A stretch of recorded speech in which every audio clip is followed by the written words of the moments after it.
तो आज हम बात करेंगे ट्रांसपोर्ट ऑफ गैसेस के बारे में। जब हम गैसेस के ट्रांसपोर्ट की बात करते हैं तो मेनली हम दो गैसेस के ट्रांसपोर्ट की बात करेंगे। एक होगा O2 और दूसरा CO। अगर हम ऑक्सीजन के ट्रांसपोर्ट की बात करें तो ऑक्सीजन का ट्रांसपोर्ट दो तरीके से होगा। 3% जो ऑक्सीजन है वो डिसॉल्व्ड फॉर्म इन प्लाज्मा जो है transport, dissolved form in plasma, और बची हुई 97% जो ऑक्सीजन है वो हीमोग्लोबिन के साथ जो है ट्रांसपोर्ट होगी। किस फॉर्म में? In the form of oxy haemoglobin. अगर ऑक्सी हीमोग्लोबिन की हम बात करें तो हीमोग्लोबिन जिसके अंदर आयरन जो है +2 फॉर्म में होगा, जो कि 4 ऑक्सीजन मॉलिक्यूल्स को कैरी कर सकता है। कितने ऑक्सीजन मॉलिक्यूल्स को कैरी करेंगे? 4 ऑक्सीजन मॉलिक्यूल्स को कैरी करेंगे। अगर हम थोड़ा सा हीमोग्लोबिन के बारे में बात करें तो we know every 100 ml of blood it is having 12 to 16 gram of haemoglobin. अगर हम इस हीमोग्लोबिन की ही बात करें तो 1 ग्राम जो हीमोग्लोबिन है it can carry nearly 1.34 ml of oxygen. तो लेट्स से इतना है हमारे अंदर हीमोग्लोबिन एवरी 100 ml ब्लड में 12 से 16 ग्राम। तो लेट हमने मान लिया एवरेज जो है 15 ग्राम हीमोग्लोबिन, क्योंकि 1 ग्राम हीमोग्लोबिन कैरी कर सकता है 1.34 ml। तो 15 ग्राम हीमोग्लोबिन कितनी ऑक्सीजन को कैरी करेगा? 15 into 1.34 ml, यानी कि नियरली 20 ml ऑफ ऑक्सीजन को कैरी करेगा। कितना ब्लड? एवरी 100 ml ब्लड, क्योंकि ये जो भी हम बात कर रहे हैं हीमोग्लोबिन की वो कितने ब्लड में बात कर रहे हैं? 100 ml। So we can say every 100 ml of blood is carrying nearly 20 ml of oxygen। कितने ऑक्सीजन को कैरी कर रही है? 20 ml ऑफ ऑक्सीजन। अब कैरी करना अलग चीज है, लेकिन टिश्यूज तक डिलीवर करना वो एक अलग चीज है। तो अब हम है ना ऑक्सीजन के डिलीवरी सिस्टम के बारे में बात करेंगे।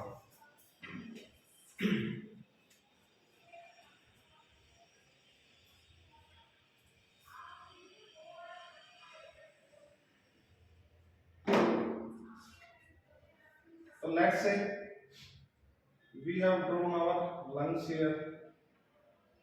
This is our heart, and this here are tissue level.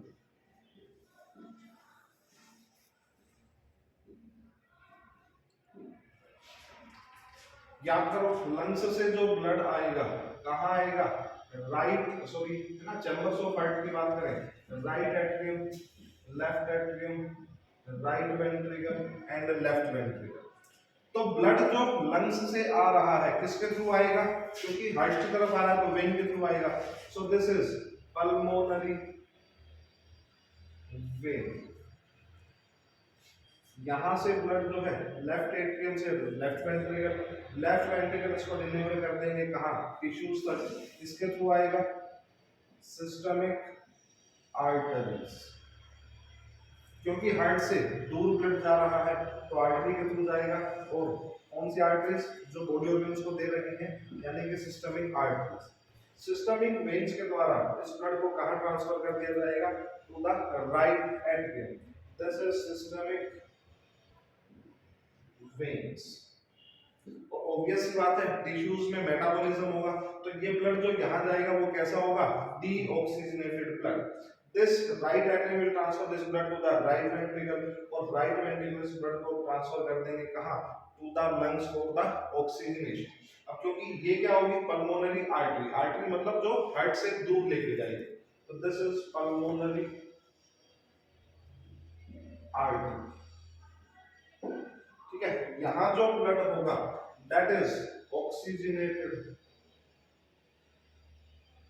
इधर जो ब्लड है वो भी क्या होगा? क्योंकि हार्ट तो एज ए पंपिंग ऑर्गन ही काम करता है। जैसे अगर मैं हार्ट के फंक्शंस की बात करूं तो you may find many uses of art in books, literatures, poems, songs. ना, अभी वैलेंटाइन वीक भी चल रहा है तो, लेकिन अगर इसके एक मेन फंक्शन की मैं बात करूं तो it act only as a pumping organ. ठीक है, सिर्फ किसकी तरह ही काम करेगा, पंपिंग ऑर्गन। तो यहाँ से जो ब्लड आया है इसको सिर्फ पंप करके कहां तक भेजना, टिश्यूज तक, किसका काम होगा, हार्ट का काम। और इधर जो ब्लड जा रहा है ऑब्वियस सी बात है वो कैसा होगा, डी ऑक्सीजनेटेड। और हार्ट जो है वापस ब्लड को पंप कर देगा, तो पल्मोनरी आर्टरी में भी जो ब्लड होगा दैट इज डी ऑक्सीजनेटेड। अगर मैं यहाँ पार्शियल प्रेशर ऑफ गैसेस की बात करूं तो यहाँ जो पार्शियल प्रेशर ऑफ गैस होगा PO2 और PCO, क्योंकि डीऑक्सीजनेटेड ब्लड है तो यहाँ पे 40 mm ऑफ Hg किसका पार्शियल प्रेशर होगा, ऑक्सीजन का। और CO2 का कितना होगा, ज्यादा, यानी कि 46 mm ऑफ Hg। अगर मैं लंग्स की बात करूं तो लंग्स में क्या होगा, जो एक्सचेंज यूनिट है वो क्या है, एल्वियोलाई। एल्वियोलाई में पार्शियल प्रेशर और ऑक्सीजन कितना होगा, 104 mm ऑफ Hg। जबकि अगर मैं PCO2 की बात करूं तो वो कम होगा, कितना होगा, 40 mm ऑफ Hg। और इसी रीजन की वजह से जो ऑक्सीजन है, क्योंकि लंग्स में ज्यादा है ब्लड में कम है, तो ऑक्सीजन तो कहां डिफ्यूज करेगी, ब्लड के अंदर, और CO2 जो ब्लड में है वो कहां आ जाएगी, लंग्स के अंदर। और बाद में हम जो है वेंटिलेशन के थ्रू या एक्सपीरेशन के थ्रू इस गैस को बाहर निकाल देंगे। तो यहां जब ऑक्सीजनेशन होगा लंग्स के अंदर तो पार्शियल प्रेशर ऑफ ऑक्सीजन इस ब्लड में कितना हो जाएगा, 95 to 104 mm ऑफ Hg। जबकि पार्शियल प्रेशर CO2 वो कम हो जाएगा, कितना बच जाएगा, 40 mm ऑफ Hg। ठीक है, अब यहाँ एक क्वेश्चन हम कर सकते हैं, लाइक तुम केमिस्ट्री में पढ़ते हो, अगर मैं कोई सॉल्यूशन लूं ना, उसको सेमी परमेबल मेम्ब्रेन के थ्रू जो है सेपरेट कर दूं। यहाँ मान लो मैंने किसी कंसंट्रेशन का एक सॉल्यूशन बनाया, इधर मैंने कंसंट्रेशन अलग रखी, ठीक है। अगर मैं इधर मान ले रहा हूँ ना 50% कंसंट्रेशन का, इधर जो है 30% कंसंट्रेशन का सॉल्यूशन है, तो कुछ टाइम के बाद, याद करो यहाँ डिफ्यूजन या स्पेशल टाइप ऑफ डिफ्यूजन जिसे हम ऑस्मोसिस नाम देंगे वो होगा। और कुछ टाइम के बाद जो कंसंट्रेशन है दोनों बीकर्स के अंदर 40-40 हो जाएगी, क्योंकि याद करो ये प्रोसेस कब तक चलता रहेगा, जब तक कि दोनों साइड कंसंट्रेशन इक्वल नहीं हो जाती। मतलब इधर जो है 50 थी, इधर 30, उस टाइम के बाद कहां से कहां जो एक्सचेंज होगा और दोनों में जो बीकर में सॉल्यूशन की कंसंट्रेशन है वो क्या हो जाएगी, 40 और 40। पर यहां अगर हम इस डिफ्यूजन की बात करें तो ऑक्सीजन का कंसंट्रेशन यहां था डीऑक्सीजनेटेड ब्लड में 40, लंग्स में था 104, ठीक है। इसका मतलब जब डिफ्यूजन हुआ होगा तो इस ब्लड में इसकी कंसंट्रेशन कितनी होनी थी, 104 प्लस 40/2, यानी कि अगर मैं 104 और 40 144/2, तो इधर पार्शियल प्रेशर ऑफ ऑक्सीजन इस हिसाब से कितना होना था, 72 mm ऑफ Hg। ऐसे ही अगर मैं यहां बात करूं किसकी, CO2 की कंसंट्रेशन की, तो 46 और 40 86/2, यानी कि पार्शियल प्रेशर ऑफ CO2 होना था 43 mm ऑफ Hg। पर हमने यहाँ लिखा तो कुछ और ही है, कितना, पार्शियल प्रेशर ऑक्सीजन लिखा है 95 to 104 और PCO2 लिखा है 40, तो ये कैसे हो गया, जबकि होना तो कुछ ऐसा था, होना तो ऐसा था, पर ऐसा कैसे हो गया। ठीक है, एक्चुअली अगर मैं इस कंसेप्ट को देखूं तो ये वाली जो हमने बात करी है ये स्टैटिक इक्विलिब्रियम कैसा है, स्टैटिक इक्विलिब्रियम। लेकिन अगर मैं यहां बात करूं तो ब्लड अपनी पोजीशन पे रुका हुआ नहीं है, ब्लड तो मूविंग। तो ब्लड अगर मूविंग है तो गैस, जैसे ही गैसेस एक्सचेंज शुरू हुआ तो जैसे ही ऑक्सीजन डिफ्यूज हुई तो वो ब्लड आगे की तरफ खिसक गया। यानी कि ये कैसा जो हम यहां बात कर रहे हैं वो किसकी बात कर रहे हैं, डायनामिक इक्विलिब्रियम। अगर ब्लड भी अपनी पोजीशन पे रुका हुआ हो तो फिर वही सेम जो चीज हम हमने वहां देखी है वही यहाँ पे होनी थी। पार्शियल प्रेशर यहाँ पे 72 हो जाता और CO2 के लिए 43 हो जाता, पर एक्चुअली ब्लड तो मूविंग है। जैसे इसमें ऑक्सीजन का डिफ्यूजन हुआ तो ब्लड आगे की तरफ खिसक गया और नया ब्लड जो है वो यहाँ एंटर कर जाएगा।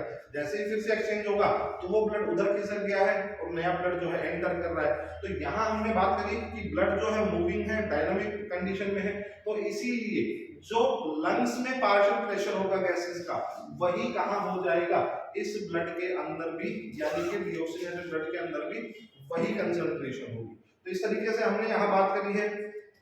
अगर मैं इसी ब्लड की बात करूं तो यही ब्लड, क्योंकि हार्ट का काम तो सिर्फ पंपिंग ऑर्गन की तरह काम कर रहा है, तो यहाँ जो पार्शियल प्रेशर गैसेस का है वो भी यहाँ भी होगा। तो PO2 यहाँ भी कितना होगा 95 to 104 और PCO2 कितना होगा 40 ही होगा। पर क्योंकि कहा टिश्यूज में तो मेटाबॉलिज्म हो रहा है तो CO2 प्रोड्यूस हो रही होगी, तो यहाँ पे पार्शियल प्रेशर ऑक्सीजन कम होगा क्योंकि ऑक्सीजन कंजप्शन हो रहा है, तो यहाँ 40 mm of Hg होगा। और PCO2 क्योंकि CO2 यहाँ प्रोड्यूस हो रही है तो वो कितना है 46 mm of Hg।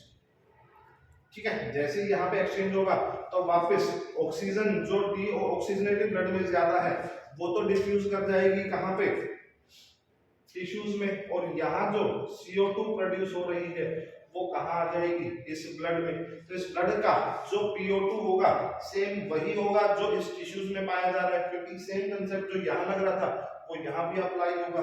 तो PO2 तो होगा यहाँ पे 40 mm of Hg और PCO2 हो जाएगा 46 mm of Hg, और यही ब्लड कहाँ जाएगा, इधर मूव करता हुआ यहाँ पे जाएगा। तो यहाँ जो पार्शियल प्रेशर है और यहाँ जो है दोनों सेम ही होंगे। ठीक है, तो इस तरीके से हमने कुछ बात करी है गैसेस के ट्रांसपोर्ट के बारे में। तो all the conditions in our body are favourable for transport of O2 from alveoli to the blood and blood to the tissues, and the conditions are also favorable for transport of CO2 from tissues to the deoxygenated blood or blood to the lungs, and that CO2 is now released out from the lungs through the expiration.